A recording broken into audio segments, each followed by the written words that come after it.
Oi, bonitas e bonitos, tudo bom com vocês? Começando mais um vídeo aqui no canal. Antes de mais nada, se você é novo por aqui e ainda não tá inscrito, já se inscreve aqui embaixo que tem vídeo novo toda semana. Aproveita e deixa o like pra mim já no comecinho do vídeo que me ajuda muito na divulgação, então não esquece. Aproveita e vai conferir a playlist completa do Kim tá aqui na descrição, que eu já contei muitos casos aqui no canal, então vão lá maratonar. E também me acompanha nas redes sociais, que eu vou deixar aqui na tela pra vocês. E antes de começar o caso, eu quero agradecer o patrocinador desse vídeo, que é o NordVPN. Eu amo quando eu consigo trazer pra vocês dicas úteis, dicas que vocês realmente vão usar e que valem muito a pena. E a NordVPN tá com uma promoção super legal, que ao assinar o plano de 2 anos, vocês ganham 4 meses grátis.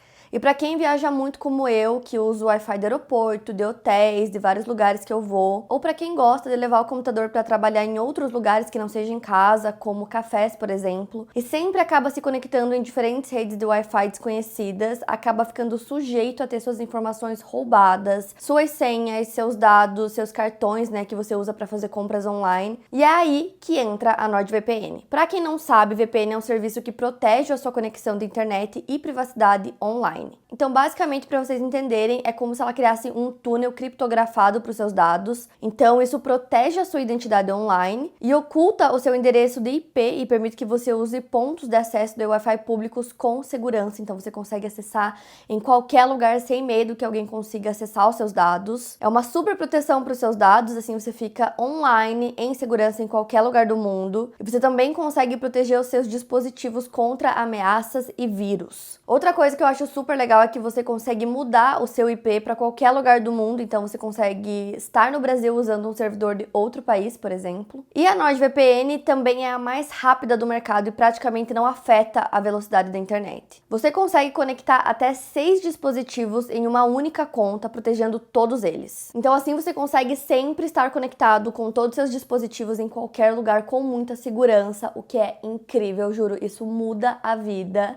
Lembrando para vocês que tem essa promoção que pegando o plano de 2 anos vocês ganham 4 meses grátis. Então para quem quiser testar a NordVPN, eles garantem um reembolso de até 30 dias. Então assim vocês conseguem ter 30 dias para testar bem, para ver como vale a pena. E aí caso você não goste, você consegue pegar o seu dinheiro de volta. Mas assim, juro, ter todos os seus dispositivos sempre seguros, com tudo certinho ali, sem medo que consigam acessar os seus dados, as suas contas, as suas senhas, é simplesmente tudo. Vou deixar para vocês um link aqui na descrição e também aí na tela para vocês acessarem. É nordvpn.com/Jaqueline, vai estar aqui na descrição para vocês. Acessem, testem, que eu sei que vocês vão gostar e me contem nos comentários. E agora bora começar o caso de hoje.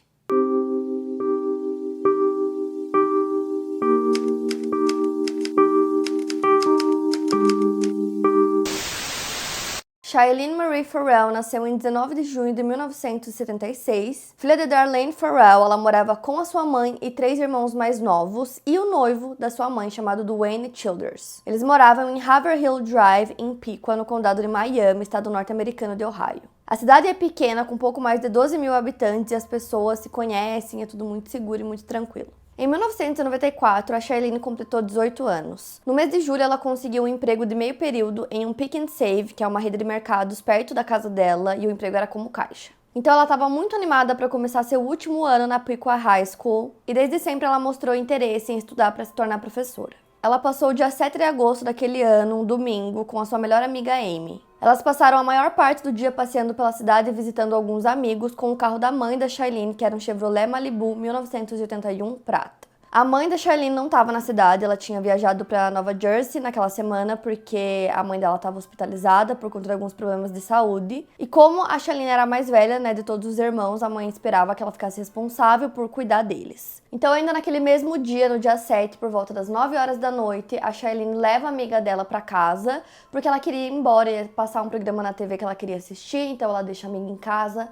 Vai pra casa dela, assiste o programa, depois ela liga pra Amy de novo e elas ficam conversando por um tempo até que ela caia no sono. Na manhã do dia seguinte, dia 8, a Shailene acorda e por volta das 10 horas da manhã ela decide ir até o local de trabalho dela, né, no mercado, para comprar uma garrafa de chá gelado. Mais especificamente, era um Lipton Iced Tea que ela queria comprar, de limão. E aí ela decidiu que ela iria lá. Era super perto da casa dela, cerca de 1,5 km. Um pouco antes dela sair de casa, o noivo da mãe dela chega. Ele trabalhava em uma fábrica local, então o turno dele era noturno, então ele chega. Ele vê ela e vai direto dormir. E aí, um pouquinho antes dela sair, a irmã dela vê também ela saindo, uma das irmãs dela, mais nova, chamada Colin. Ela fica na janela olhando a irmã dela sair e ela decide ir de carro, por mais que seja super perto, ela decidiu ir de carro pra ir bem rápido e já voltar pra casa.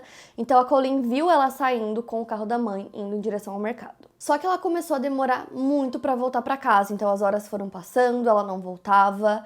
A Colin começou a ficar preocupada com a irmã que não chegava em casa. E nisso, o gerente da Shailene liga pra casa dela, dizendo que ela não tinha aparecido pra trabalhar. O turno dela começava às 7 horas da noite e ela não tinha aparecido, então ele achou estranho, ligou pra casa dela. A Colleen respondeu que ela também não sabia onde a irmã dela estava. E nisso, o Duane, né, o noivo da mãe delas, acorda pra, né, se arrumar e trabalhar novamente. E nisso, a Colleen conta pra ele que a Shailene saiu cedo, não voltou até agora e que ela também não tinha ido trabalhar e que ela tava muito preocupada, só que ele ficou super irritado, na verdade, não ficou muito preocupado porque ele achava que ela não tinha voltado de propósito, que ela tava aproveitando que a mãe não tava em casa pra usar o carro da mãe livremente, fazer o que ela quisesse. Então ele achava que ela tinha saído com os amigos e por isso que não tinha voltado pra casa e nem ido trabalhar, então ele não ficou preocupado. Na manhã do dia seguinte, dia 9, a Colleen acorda e a irmã ainda não voltou pra casa, então agora ela estava extremamente preocupada. Nisso, Duane chega do trabalho novamente e aí ele começa a se preocupar também por ela não ter aparecido, né? Já fazia um dia inteiro. Então ele decide fazer algumas ligações, ele liga para alguns amigos dela perguntando se eles sabiam onde ela poderia estar. E eles respondem que não. E a última vez que os amigos tinham visto ela teria sido no domingo, que foi o dia que ela saiu com a Amy, então já faziam 2 dias, né? Então ele começa a ficar muito preocupado. Como ninguém sabia onde ela estava, ele liga para a polícia e relata o desaparecimento. Então ele liga para o departamento de polícia de Piqua, ele avisa, né, que a Shailene desapareceu, que ela tem 18 anos, e ele conta mais ou menos o que tinha acontecido.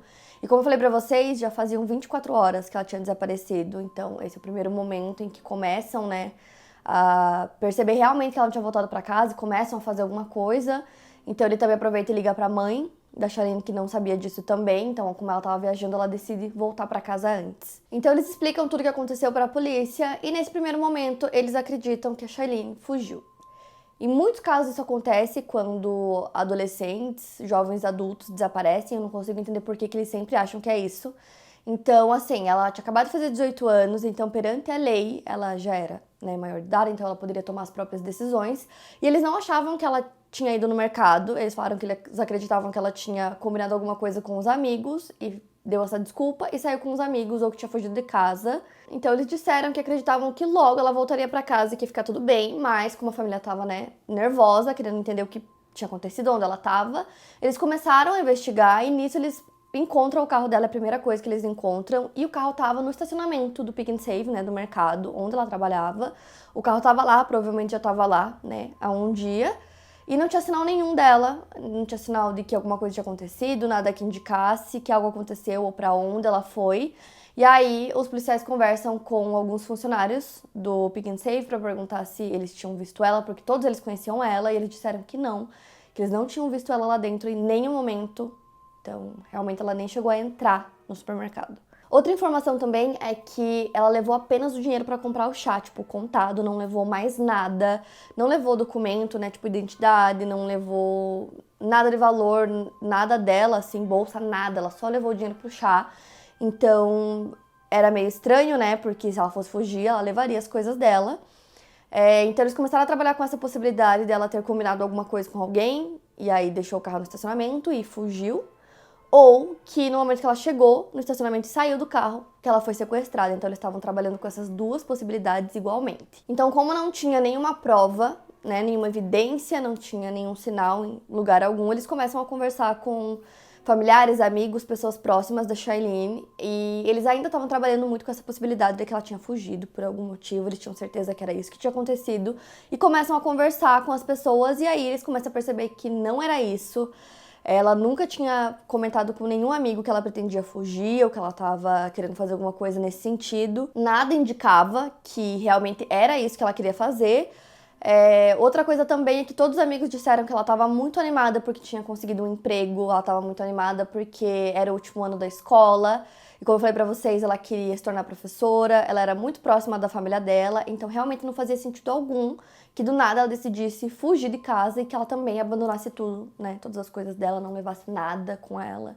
Não fazia sentido. Uma coisa que eu acho importante citar pra vocês é que alguns meses antes do desaparecimento, a mãe da Charlene pegou ela fumando maconha em casa. Ela ficou muito brava, disse que ela não gostava de drogas e que era uma regra. Então, se ela não quisesse seguir essa regra, ela poderia sair de casa. Então, ela decide sair, ela vai morar com uma amiga.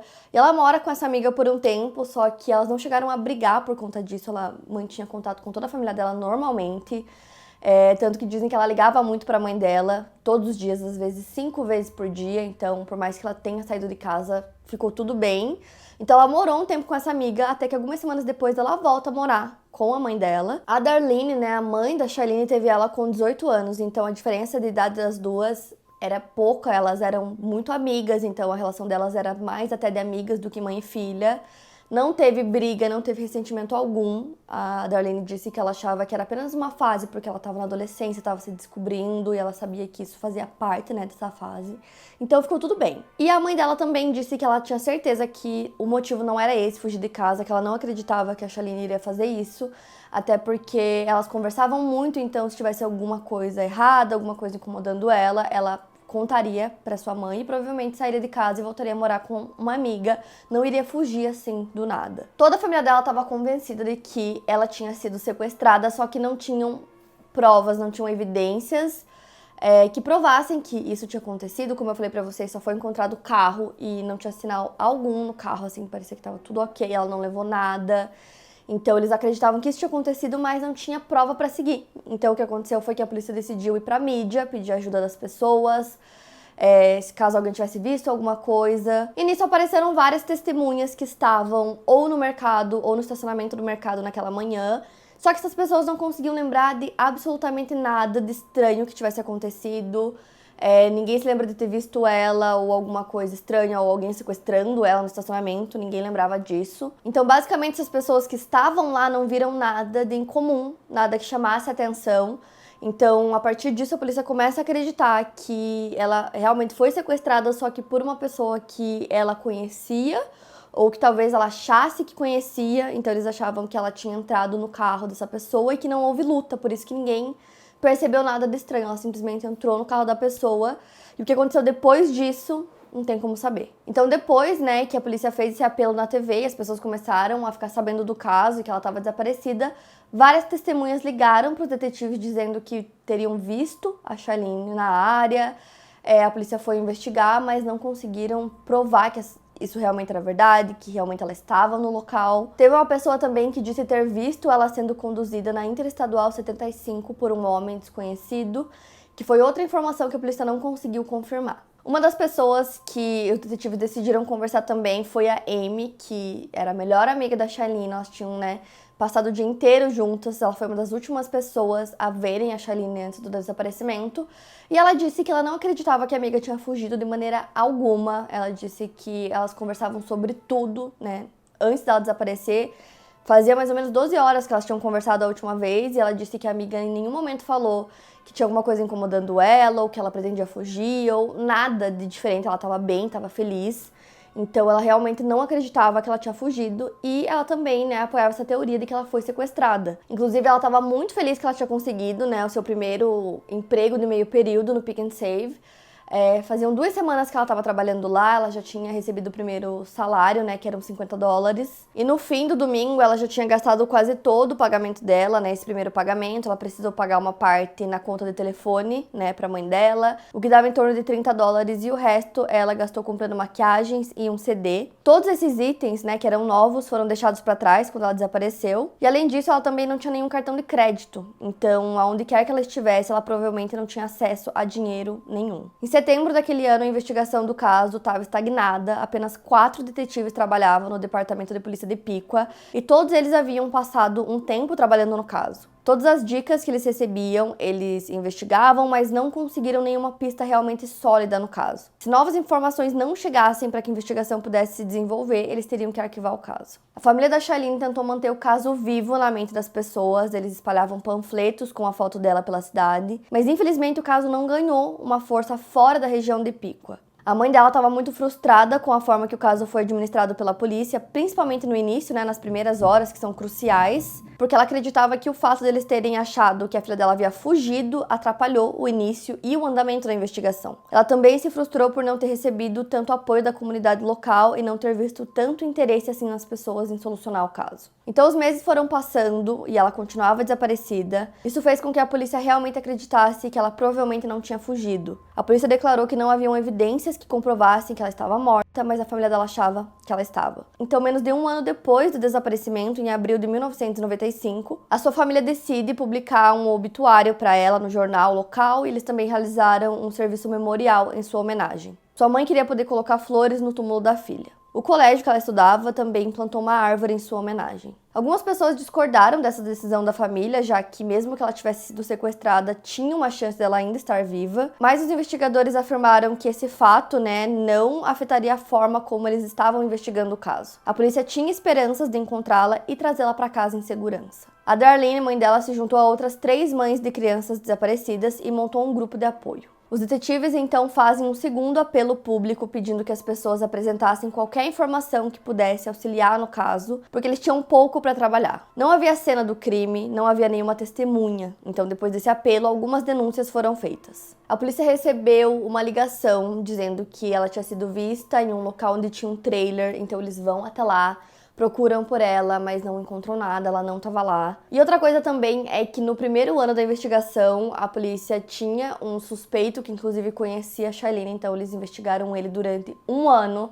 Não conseguiram nenhuma prova, nada que indicasse que ele estava envolvido no caso. Em 1998, eles recebem uma denúncia de uma pessoa dizendo que ela havia sido sequestrada e morta por 2 homens e que o corpo dela tinha sido jogado em uma área em Union City, Ohio. A polícia foi averiguar utilizando um cão farejador que ele cheirou alguns itens da Shailene para identificar o cheiro dela e ele demonstrou maior interesse em 3 áreas diferentes localizadas em um campo ao sul da cidade. Essas 3 áreas foram cavadas e infelizmente nada relacionado ao caso foi encontrado. Sem divulgar nomes, os detetives afirmaram que tinham mais 2 suspeitos no caso, e a partir daquele momento eles começaram a considerar o caso como uma investigação de homicídio. Os suspeitos foram presos em diferentes estados e ambos conheciam a Shailene. Houve a denúncia de que um dos suspeitos havia sido visto com uma bota ensanguentada, que a polícia conseguiu inclusive localizar essa bota na casa de uma mulher, com quem o suspeito morou por um tempo, já que ele estava fora da cadeia, ele não tinha uma residência fixa. O sangue da bota foi testado e pertencia a um animal, então o suspeito admitiu que havia chutado um cachorro até a morte. Mais uma vez, não havia nada relacionado ao caso da Shailene. Um dos suspeitos admitiu à polícia que ele usava a frase "vou fazer com você o que eu fiz com a Shai" para assustar suas vítimas, mas que não passava disso, que era só uma tática para ameaçar. Também tinham algumas teorias de que ela poderia ter sido morta por um serial killer, mas a polícia descartou essa possibilidade. Existem diferentes rumores sobre o que pode ter acontecido no estacionamento. Um deles seria o de que ela foi vista entrando em um carro com 2 homens e provavelmente uma mulher, mas não existem provas do que pode ter acontecido depois. Mas há a teoria de que ela pode ter sido morta logo depois de ter sido levada do estacionamento. Haviam suspeitas sobre o envolvimento de um homem chamado Christopher J. Bellow. Ele é suspeito de vários assassinatos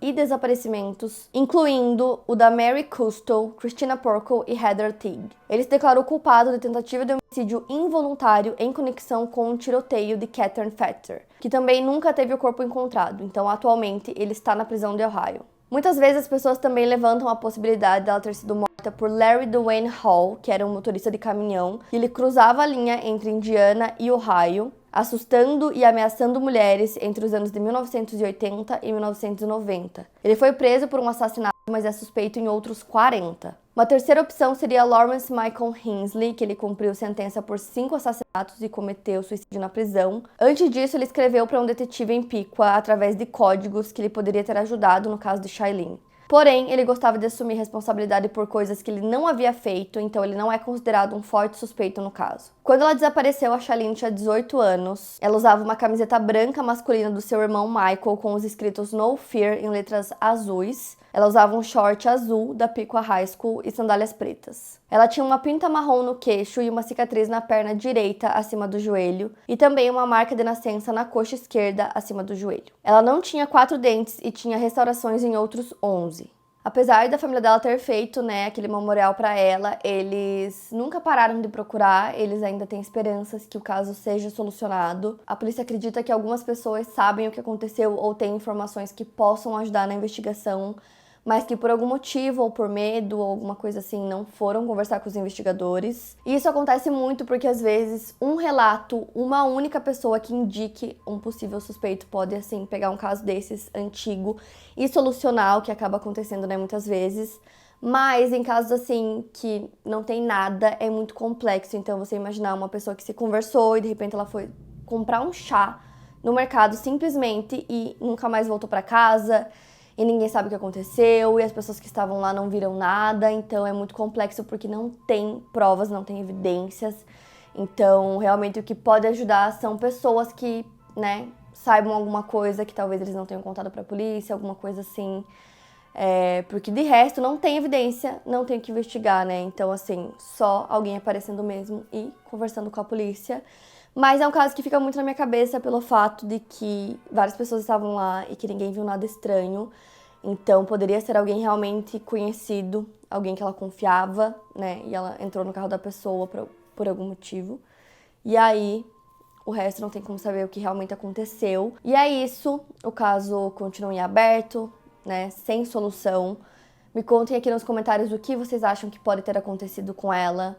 Não esquece do like se você gostou do vídeo, que me ajuda muito na divulgação. Não esquece também de se inscrever no canal aqui embaixo, pra não perder nenhum vídeo novo, que tem vídeo novo toda semana. A playlist completa do Kim tá aqui na descrição pra vocês, então vão lá maratonar. Aproveite e também me acompanha nas redes sociais, que eu vou deixar aqui na tela pra vocês. E é isso, eu vejo vocês no próximo vídeo.